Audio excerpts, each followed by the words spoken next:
Let's look at how do you use this course. If you are new to OCI, in fact, if you are new to cloud, we suggest you go through the course in the same order in which the course has been created. When I go to the course page, we see there is an introduction section, then the infrastructure concepts, and within that, there is a flow of the videos. Go in the same order. We have created in such a way that it is a smooth flow to build the knowledge. Whereas, if you're already familiar with OCI and you are specifically looking for a particular topic, then you can go down. Let's say you are interested to learn about what are block volumes. You can directly go to block storage, go into the section here about what is a block volume, etc., and explore that particular video. That's up to you to decide. But then keep in mind, there is dependency when you are doing your practices. For example, if you need to create a compute instance, you should have already had a VCN created.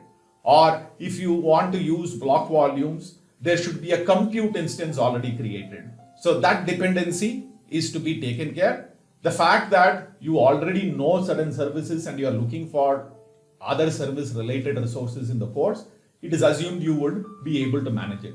Otherwise, go and do the practices for the previous sections so that when you want to do the practice, you will not have a problem on doing that particular activity.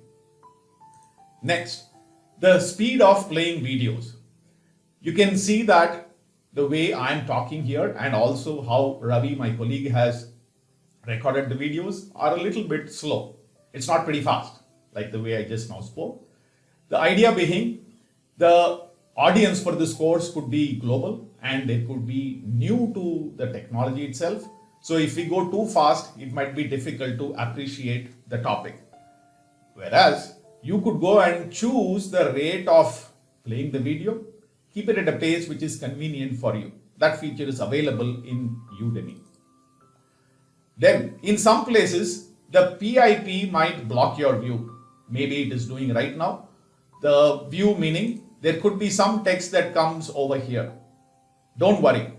The slides that we are using in the course will be shared with you.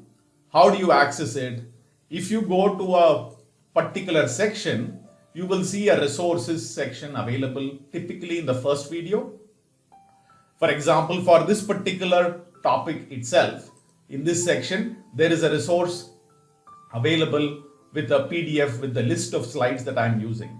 Click on that, it will get downloaded and you will be able to look into all the slides on your own. It's not that you are not going to see the missed part.